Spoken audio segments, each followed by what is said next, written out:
The story begins with a bunch of feathers falling from a red sky that looked like it was on fire. Then a really bizarre crow appears, eating something right in the middle of all that mess. The camera shows a completely wrecked room with a lot of people down and scattered across the floor. And at that moment, someone ends up stepping in a puddle of a really weird liquid on the ground. The boy in the collar gets scared and wonders what exactly had happened to him. Then he looks at everything around him and freezes, seeing the complete destruction of that place. The young man in the middle of the street wonders if he was the one who caused all of this, swearing he didn't want it. Completely desperate, the protagonist questions why things ended up this way. At that moment, the collar around his neck starts to give off a very strong glow. A red energy symbol appears behind him, and shadows try to grab the boy any way they can. Suddenly, the boy wakes up terrified in his bed after having this nightmare. With that, the young man sits on the edge of the bed, out of breath, trying to calm down a little. He touches the collar on his neck and notices he had the same bad dream yet again.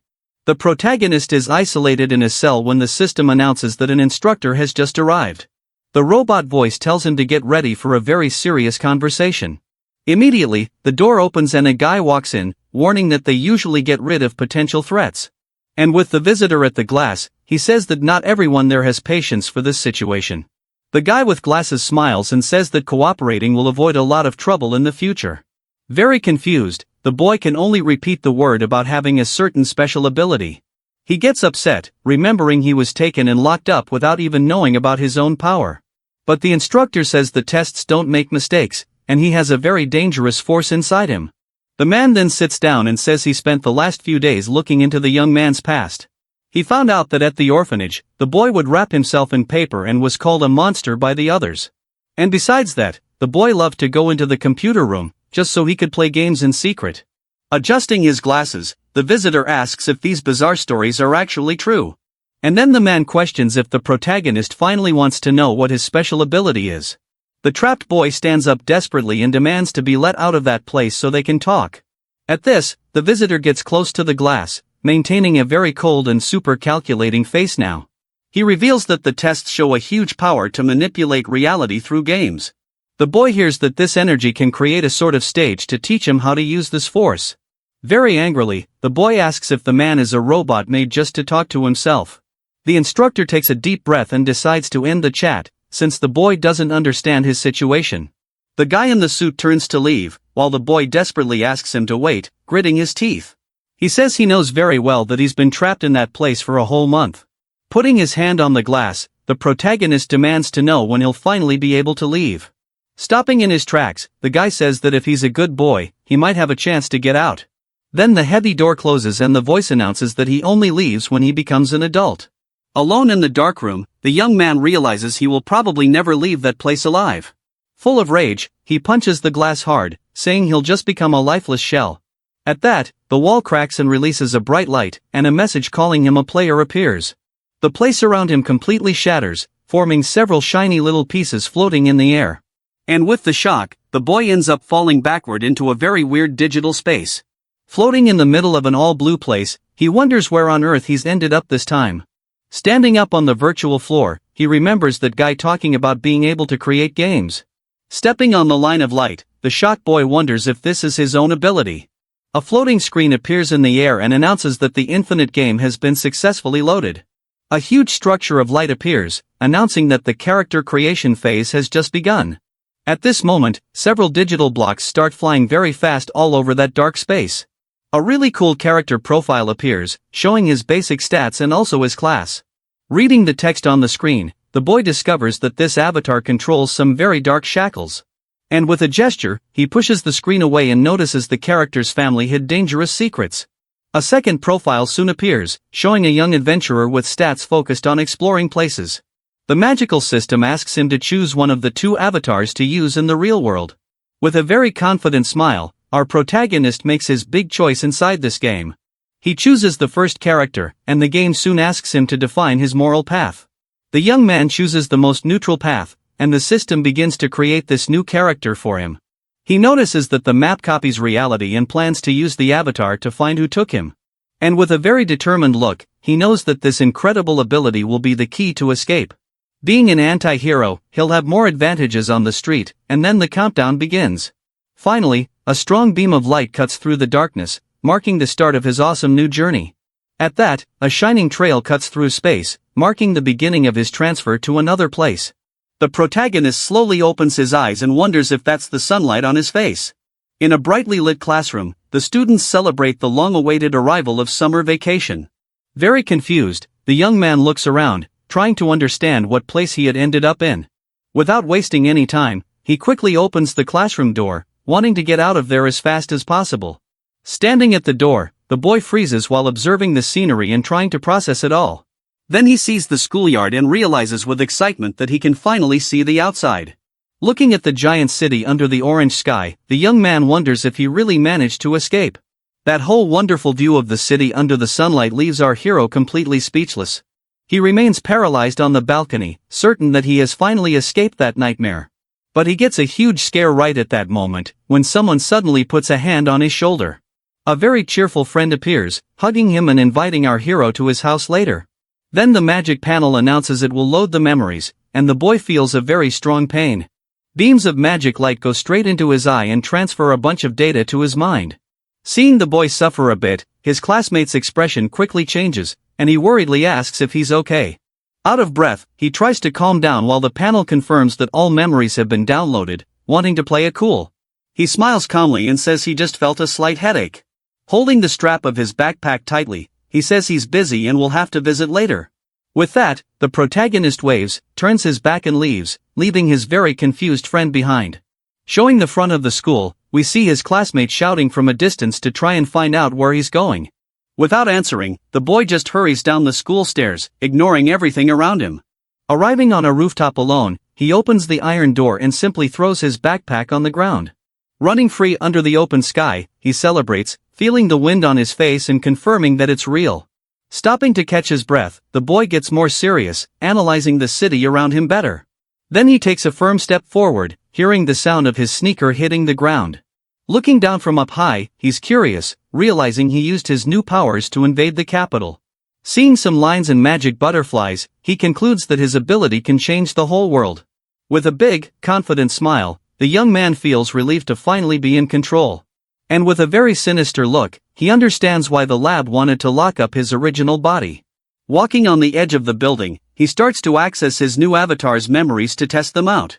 Completely fearless, the protagonist simply lets himself fall backward from the top of that building. As he falls through the air, a dark energy goo starts coming out of his jacket sleeves. His eyes start to glow a very strong red, showing that the boy has activated his magic. Very aggressively, several dark tentacles explode from his body, showing his power. The young man balances in the air, surrounded by these dark energy bands that seem to be alive. He raises his hand, analyzing all that power running through his fingers, thinking the magic is incredible. And in a very agile move, he shoots one of these dark tentacles toward a wall. Using this shadow magic like a vine, he starts swinging through the city. The dark goo hits the brick wall hard and clings on tightly, supporting his weight. Hanging from this strange web, he flies past buildings and enjoys the freedom of the moment. As he cuts through the city sky, people walking on the street notice a blur passing by up above. A young man holding a phone and a girl look up, confused, wondering what they saw. But up high, the boy just laughs, jumping freely between buildings and praising this power of his. With a big grin, he notices that this magic looks a lot like a mix of some comic book heroes. Full of adrenaline, he continues diving through the air using this strange dark and purple energy after traveling for a while. He arrives at his first destination and stops in front of a large house. Balanced on his own shadows, the boy confirms that this is indeed the orphanage where he grew up. At that, he remembers the lonely nights he spent in the attic, just imagining what the outside would be like. Back in the real world, his face becomes blank as he thinks about everything that place caused. At this moment, his magical energies dissolve in the wind, looking like several black birds. Soon after, he walks down the quiet street and arrives at what would be his avatar's original house. Retrieving the data from his mind, he discovers that the original family consisted of parents and siblings. But the boy remembers that a cruel tragedy happened years before, when his mother's life was taken. Suffering greatly from the loss, the avatar's own father abandoned the family and disappeared into the world. Lightly holding the dork knob, he concludes that he'll only have to deal with the younger sister and the older brother. But before opening it, he ends up freezing, feeling that something strange was going on.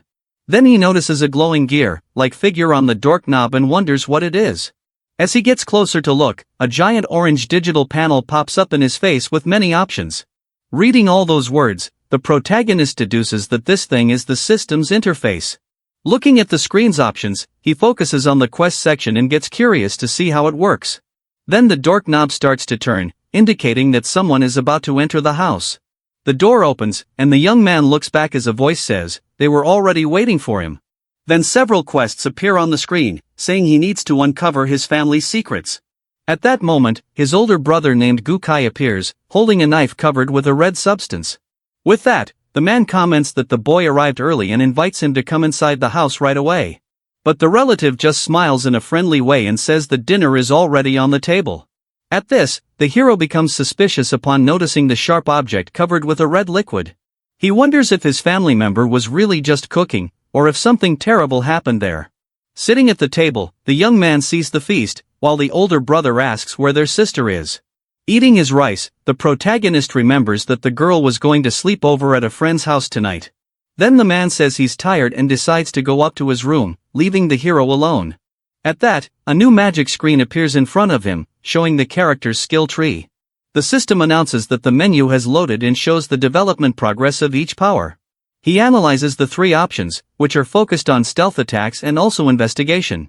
With 1 point left, the boy decides that a spying ability would be perfect for the moment. Suddenly, the news on TV interrupts the program to give an urgent report about the city. The image shows a masked hero called Blue Arc, who has just defeated a dangerous criminal. With that, the boy watches the information carefully, trying to understand more about this world of heroes.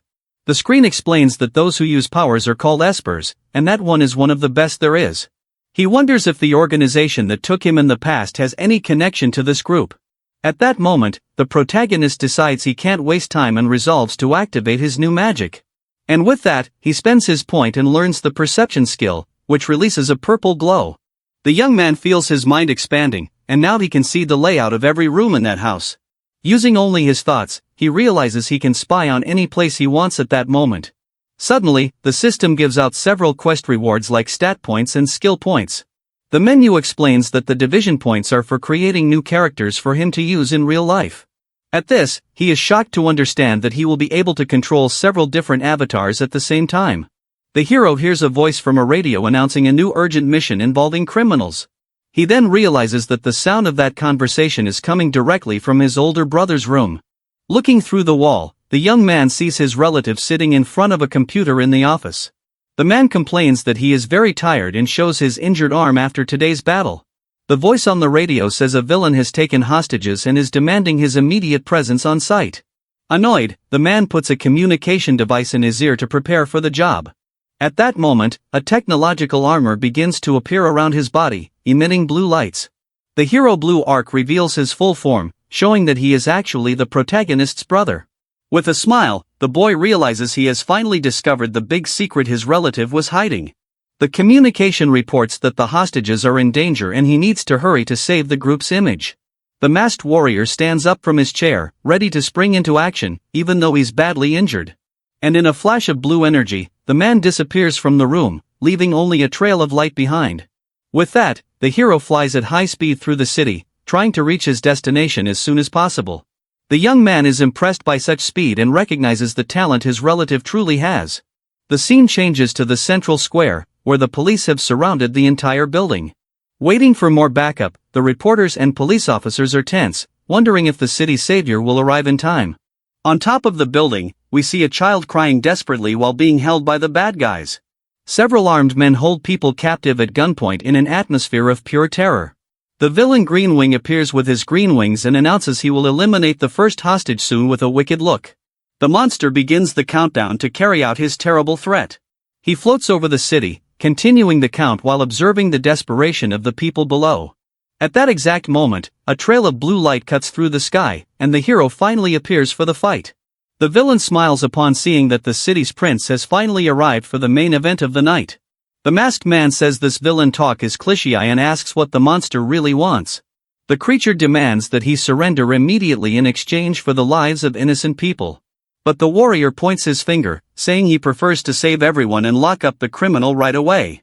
At that, the monster reveals that he has scattered partners with detonators in the crowd below.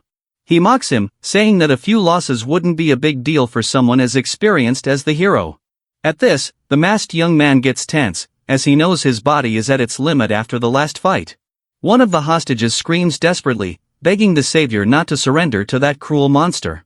Annoyed by the interruption, the villain tells the girl to shut up in a very aggressive way. The young woman freezes in fear, realizing that the situation is spiraling out of control with every second. Out of patience, the monster orders his men to fire, marking the beginning of a total tragedy. But the hero tries to prevent the tragedy, shouting for everyone to stop it immediately. With this, the henchmen get completely confused, while the villain watches everything from up high. Then a soldier's weapon falls to the ground, indicating that something strange has started to happen. Suddenly, dark tentacles appear out of nowhere, grabbing the neck of one of the shooters. At this moment, both the city's savior and the monster are shocked by the interference. But the shadows continue their attack, lifting all the bad guys away from the hostages. Then one of the victims looks up, not understanding who owns that mysterious force.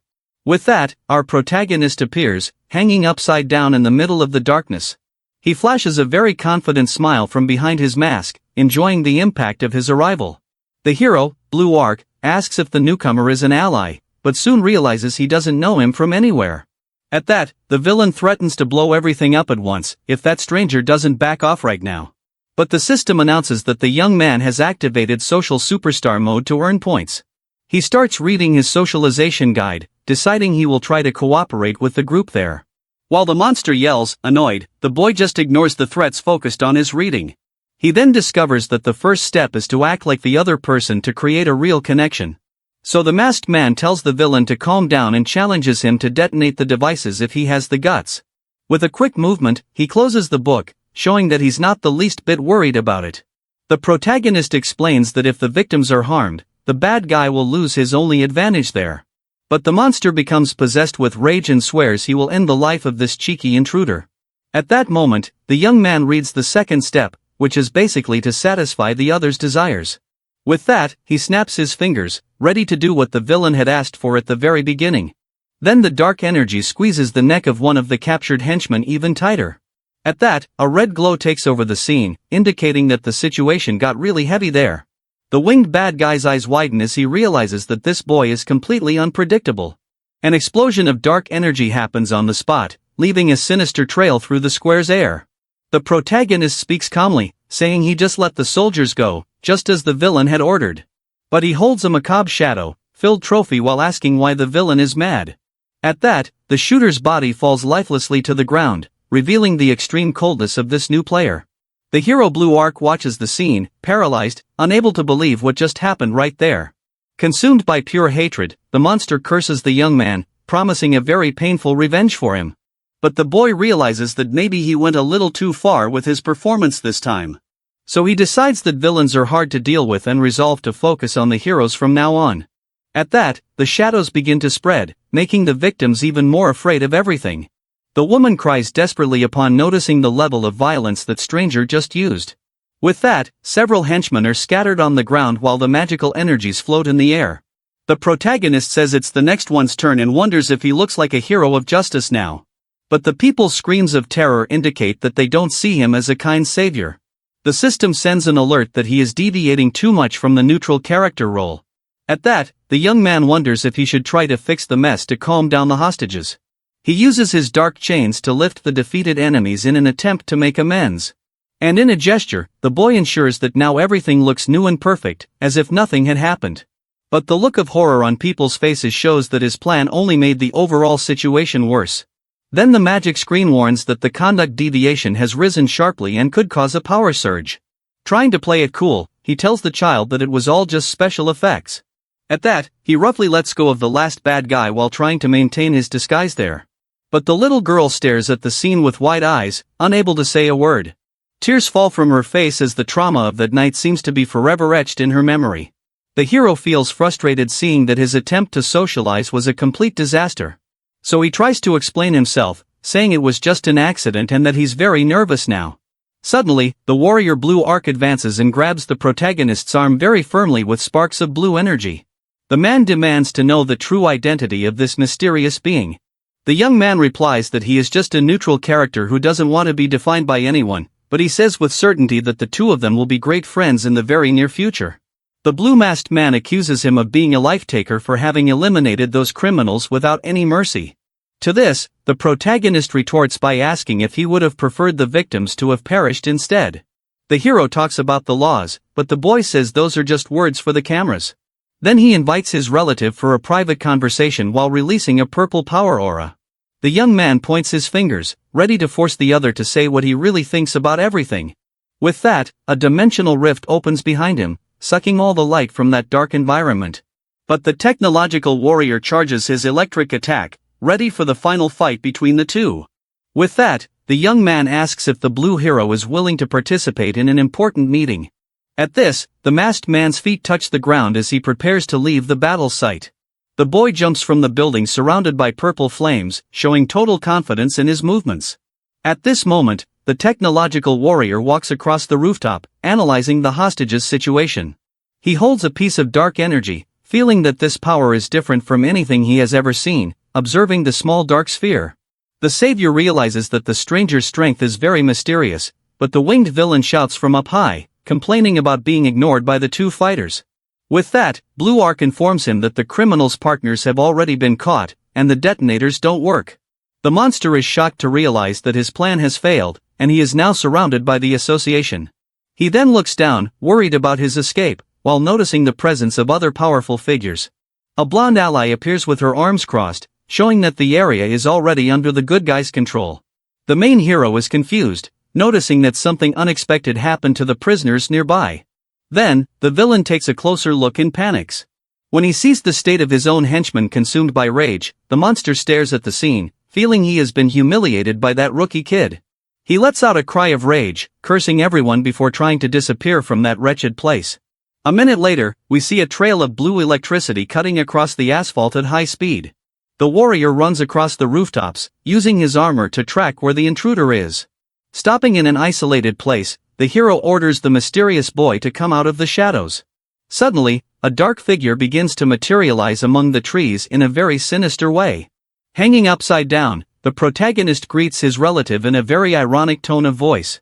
The hero asks who he really is and what the objective is behind so much senseless violence.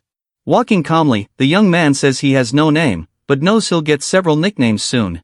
With that, he shows an old newspaper, revealing that he is in the know about the association's secrets. The news talks about a tragedy from 5 years ago, where a mother lost her life due to the hero's mistake. The boy explains that the victim's father tried to sue the government, but everything was kept secret. Hearing that Blue Ark is paralyzed, remembering he was only 13 when the disaster happened. The young man says he understands the anger against these registered heroes who abuse their own power.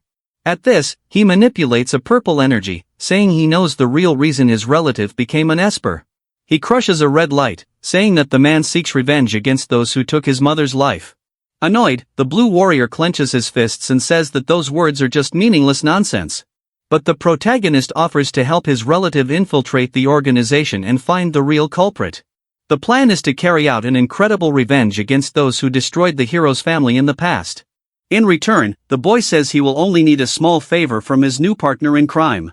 Very suspicious, the man in armor asks what exactly the stranger wants to gain from all this.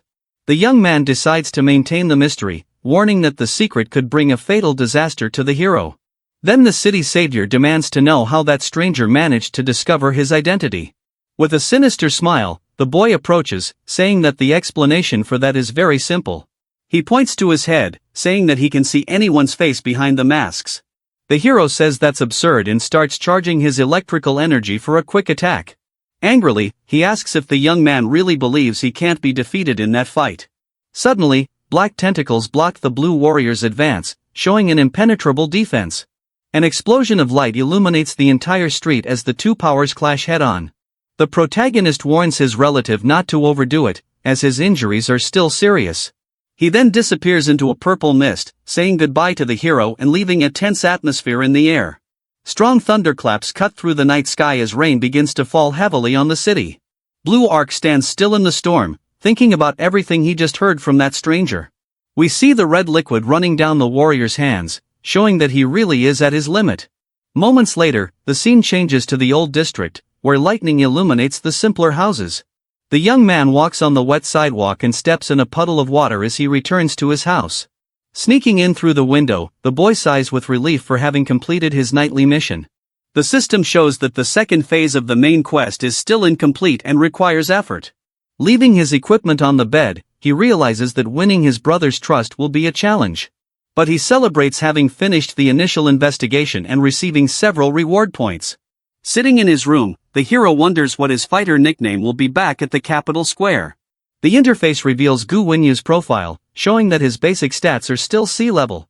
He analyzes the strength and agility screens, realizing that the system works like a PC game. The boy decides to focus everything on speed to be able to attack first and avoid fatal damage in the future. With that, the panel confirms the evolution of the agility stat, which immediately rises to C+ level. The young man touches the skill tree icon, ready to unlock incredible new powers. Finally, he enters a giant digital space, preparing to become even stronger in this world. At that, an explosion of yellow lightning cuts through the digital space, revealing the awakening of new powers. At this moment, the three skill options appear divided between insane, cruel, and stealth modes. The young man analyzes that he can force others to tell the truth or steal data with just a touch. With this, he notices that the insane path only serves to increase his raw combat power. So he spends his point on the cruel option and learns the probing technique to read opponents. The screen then announces that he can now learn suppression to nullify any enemy's magic. Curious, the boy wonders what the limit of this power would be if just tying someone's foot would be enough. With a very sinister look, he plans to find some unlucky guy to test these game rules. The protagonist focuses his red eyes while processing every detail of his constant evolution. Then the option to create a new game character to act out in the physical world again appears. The notice explains that 3 division points are needed, and he currently only has 1 saved. He then realizes that with more characters, he can invade the orphanage, always having a safe backup. Returning to the avatar's reality, the young man sits on the edge of the bed, thinking about his next step. Suddenly, he feels a strange presence and becomes on high alert upon noticing something moving nearby. With that, a metallic hand charged with blue electricity slowly touches the doorknob. The older brother enters the room, still wearing his technological armor, and gives the boy a serious look. At that, the hero's eyes glow from behind the visor, showing that he is suspicious of something. But suddenly, the protagonist truly wakes up in his cell, realizing it was all a projection. The prison system announces that an instructor has arrived for a new interrogation immediately. With his hand on the glass, the visitor asks if the prisoner wants to know about the heroes of the outside world. The man in the white lab coat approaches, maintaining his usual air of superiority and mystery. Lying on the bed, the young man watches the instructor without showing any reaction, so as not to give away his plans. He then pretends that he just woke up, maintaining a very sleepy expression to deceive the enemy. Scratching his head, the boy greets the visitor, commenting that it must be late at night outside. The instructor smiles strangely, noticing the prisoner's good mood before asking a question. With a very sharp look, the man wants to know how the boy found out it was already night at that moment. The protagonist keeps his cool and faces the visitor without letting nervousness take over his face. At that, the guy in the suit gives a smirk, looking like he has already discovered one of our hero's lies. Apologizing for the question, the instructor puts his hand in his pocket to get something very important. Then he shows the photo of the dark avatar on his phone, asking if the boy knows that guy. And in an accusatory tone, the man questions if the prisoner is actually this new warrior of the shadows. The image reveals the character the young man used in the square, making the atmosphere in the cell much heavier. But the boy just jokes, saying he looks nothing like that ugly guy in the photograph. The instructor ignores the joke and explains that the association decided to give the newcomer a temporary code name. Adjusting his glasses, he reveals that the mysterious hero's name from now on is Black Chrysalis. With a simple gesture, the protagonist says he can take the insults and asks the reason for so much suspicion. At that, the man remembers the childhood incident where the boy wrapped himself up in toilet paper. The young man says that was just a stupid kid thing and asks why he is still locked up. With a very serious look, the instructor decides to tell the truth behind the boy's abduction. He reveals that there is a very frightening ancient prophecy involving our protagonist's destiny. The vision shows the planet being completely destroyed by a dark force coming directly from this young man. But the boy starts laughing, thinking the man has watched too many science fiction movies lately. The instructor doesn't find it funny and maintains the mystery, saying that no one can predict the future with certainty. Annoyed with the rumors, the boy demands to meet the person who spread this lie about him. The man shakes his head negatively, saying that it's impossible to arrange that meeting now. He explains that no one has ever seen this prophet's face, and his identity is the biggest secret of all. But this being's visions have always come true in the past, helping the government avoid several disasters. The protagonist realizes the instructor isn't kidding and becomes thoughtful about this destruction. Before leaving, the man announces that a person named Kong Yuling will arrive soon to visit him. Upon hearing this name, the young man jumps out of bed, showing an excitement he hadn't shown before. With that, the instructor leaves the premises to let the two of them talk alone, and without any interruptions, the boy looks at the ceiling, remembering that it's been a long time since he last saw this girl. Suddenly, the space begins to experience a digital glitch, indicating that a new connection has been initiated. A female silhouette appears in the middle of the blue glow, making our hero's heart race. The young woman appears through a magical hologram, revealing her sweet and very nostalgic appearance. The protagonist stares into the girl's eyes as memories from 3 years ago flood his mind. He remembers the first time they met at the orphanage on a sunny day that changed his life. The memory shows a pale little girl who was deaf and mute being introduced to the other orphans. Because of this, the other children didn't like her, as they were forced to learn sign language. At that, the hero realized she was just a very polite girl who didn't want to bother anyone, but the boy was different and stood in front of the girl to protect her from any threat. He was a wild child who loved to run through the corridors without fear of causing trouble. The young man then realized that, just like her, he was also seen as an outsider by everyone, lying on the roof. The orphan says that his parents locked him in a closet and promised to come back soon. He admits he was very foolish to believe that lie, and continued to isolate himself for years with that. Time passed, and no one ever came to get him, leaving the little hero all alone in the world. As he grew up, he understood that he no longer needed them, but wished to have his friend always by his side. The girl listened to everything attentively, feeling the deep sadness her companion held in his heart. At that, a single tear runs down the young woman's face as she relates to her friend's pain. Suddenly, she touches the protagonist's shoulder, drawing his attention to something very important. The little girl shows her notebook with a sincere question, wanting to know if she can really trust him. At that moment, the boy felt for the first time the wonderful sensation of being useful to someone special. A slight smile appears on his face as he realizes he has finally found a purpose for his life. Under the light of the full moon, the young man promises that he will protect the girl with all his strength. Scared, he asks if she would also abandon him, like his parents did in the cruel past. But the girl writes firmly that she would never leave her best friend alone, no matter what. Back in the present, the prisoner approaches the hologram and confirms that it is indeed his old friend. Crying with joy, the protagonist celebrates seeing that the young woman is well and safe in that place. The girl returns the look with great affection, showing that she also missed her protector very much. Then the boy tries to touch her, but blue sparks suddenly start coming out of the collar on his neck. Suddenly, the hero receives a very strong electric shock when trying to cross the glass barrier. He lets out a cry of agonizing pain as the electricity runs mercilessly through his entire body. The system warns that physical contact is forbidden, and the young man falls to the floor, completely dizzy from the shock. Desperate, the girl screams upon seeing her friend suffering, trying uselessly to help him through the panel. But the protagonist assures her that everything is fine and that he has gotten used to these severe punishments. Panting, he asks if the instructors sent her to question his body to get information. At that, the young woman shows the notebook, revealing that the order was to find out what his real ability was. The boy thinks she is very naive for asking that so directly in front of the guards. With that, he decides to lie, saying he has no powers to ensure the safety of both of them. The girl writes that she understood the message and accepts her friend's answer without questioning anything further. She lowers her head with a very sad expression, feeling the weight of the difficult situation between them.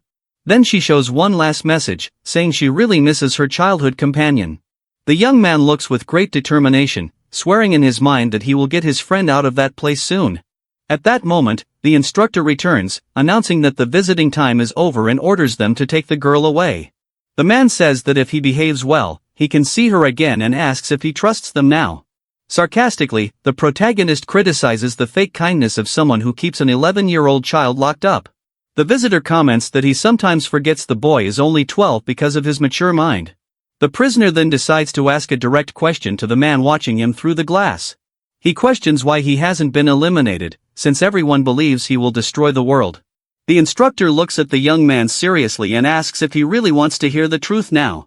With a cold look, the boy demands that the man tell him everything he knows about his cruel fate. The visitor explains that taking out a dangerous esper could cause an uncontrollable power explosion. Relaxing on the bed, the boy ironically says that now he can sleep peacefully, knowing he's safe. But the instructor's gaze remains fixed on the young man, revealing that the surveillance on him will never stop. Then the man ends the conversation and leaves the place, leaving the prisoner alone with his thoughts. The boy focuses his vision on the ceiling, planning his next moves within that game simulation. The scene returns to the avatar's world in the old district as the sun begins to set on the horizon. The system confirms that the player's consciousness has been successfully loaded into Character 1's body. A message announces that due to recent fame, the masked hero's codename has been updated by the game. His new official name is now Black Pupa, and he observes the city from a rooftop at night. The boy finds it interesting to have gotten a nickname in such a short time after the incident at the square. His main plan is to locate the secret laboratory to rescue his original body and his friend. Looking at the illuminated city, he knows he will need to be very careful not to be discovered. At that, he remembers the young woman's sweet smile and feels an even greater motivation to move forward. But a dark voice in his mind orders him to eliminate everyone who stands in his way back. The image focuses on the door of the house, where the protagonist is hiding at the current moment of the story. Suddenly, the doorknob starts to turn, indicating that someone from the family has just arrived home. The young man becomes fully alert, realizing he will need to act fast to avoid being caught by surprise. A female silhouette appears at the entrance, holding a tennis racket with a very mysterious air. Then the girl observes the room, noticing the presence of her brother, who should be resting there. With this, the young man is relieved that his reaction was fast enough not to be discovered. We then see the younger sister's feet walking around the room, wearing very cute animal slippers. The girl named Susie My Eyes the hero, suspiciously while holding a tennis racket. Then a new quest appears, asking the protagonist to investigate what his relative is hiding. At this moment, the girl raises her arm to deliver a precise blow to the bed, where her brother was resting. And with the shock, the boy's eyes widen, realizing that the situation could get very complicated. But he raises his hands, asking the young woman to calm down, wanting to understand the reason for that aggression. She then complains that her brother is very lazy for sleeping until 3 in the afternoon like that. The system reveals that Zamai is 16 years old, and the character controlled by the hero seems to be the youngest. Scratching his head, the boy remembers the parents' rule, where the children have different last names. With that, the girl turns to leave the room, saying she doesn't want to stress over her relative anymore. He watches her leave, maintaining a very serious look as he tries to process the new information. Just then, the news on TV shows reports about the mysterious hero who saved the hostages in the square. As he goes down the stairs, the young man sees the report saying that the so-called Esper looked like a black pupa. At that moment, he opens the fridge to get something, while the association tries to analyze his trail. The TV confirms that the new vigilante has been classified as B level, and given the codename Black Pupa. Drinking his beverage, the boy realizes that the world of power users is divided by ranks. Then he observes his sister sitting on the couch, and decides to use his detection technique to check on the girl. The panel explains that he just needs to touch the target to see all their data and special abilities. At that, a dark smoke begins to emerge from behind the boy as he prepares his spying magic. The girl remains distracted by her phone, not noticing that her brother's power is approaching her. Silently, the shadow extends towards the young woman's neck to take a reading. But suddenly, her eyes glow with an intense purple hue, indicating that she felt the presence. At this moment, the hero is paralyzed with shock, noticing that his sister reacted instantly to the touch. With that, she stares at the protagonist with a very sharp look, wanting to know what he was up to. Trying to play it cool, he offers the girl a can of soda with a nervous smile. But she remains suspicious, feeling that a real danger was nearby just a few seconds ago. Drinking his own can, the young man notices that the investigation quest has not yet been marked as complete. He wonders if the system requires seeing her use her powers or if he needs to confirm her Esper class.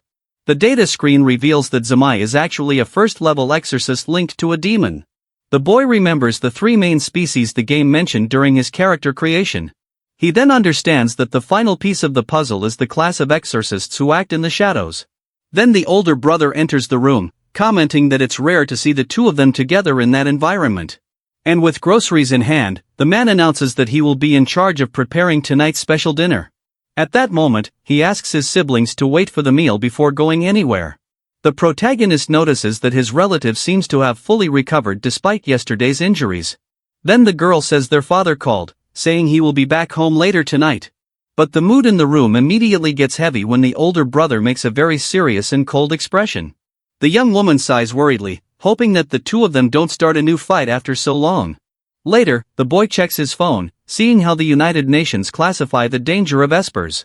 The list goes from the harmless class to the dangerous restricted rank, which is at the very top. With this, he sees that the lower classes live as ordinary people and work in normal jobs. In the higher ranks are the elite warriors who form the main base of the association.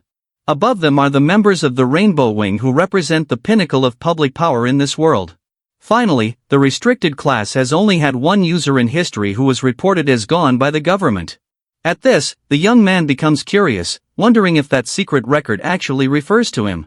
He thinks that his life in the lab was like being gone and suspects a connection between the places. The hero realizes that fighting against the researchers would be the same as declaring war on the entire world. So he starts to think of a new strategy to gain his freedom without being annihilated. At that moment, he plans to turn his new family into his private combat force for the future. By manipulating the identity of a brother, he intends to use the other two as key pieces in his game. Looking at the mother's photo, he knows that their hatred for the association will facilitate this union. With the help of such powerful allies, the protagonist will have an army capable of facing anyone. Suddenly, the older brother calls him by the nickname Yahello, interrupting his evil thoughts. Holding the knife, the man asks if the boy really spent the whole night inside the house. At this, the sister also joins the conversation, saying she felt his behavior was very strange today. Startled, the boy puts on a surprised face, trying to hide his nervousness in front of his relatives. He claims he went straight to bed after dinner, lying so as not to raise suspicions about the avatar. The man asks if he heard any suspicious noises during the night, but the young man denies it immediately. Finally, the older brother tells him to forget about it and asks him to act as if nothing happened. At this, the boy wonders why the girl is staring at him with such a serious expression. She notices that he is talking too much, as the boy usually just stayed locked in his own room. With that, the girl calls him a lazy pig and complains about him sleeping until 3 in the afternoon. The older brother comments that it's good to see him talking, so he doesn't end up ignoring the family like their father does. While cutting the meat, the man sadly remembers how nice the house was when their mother was alive.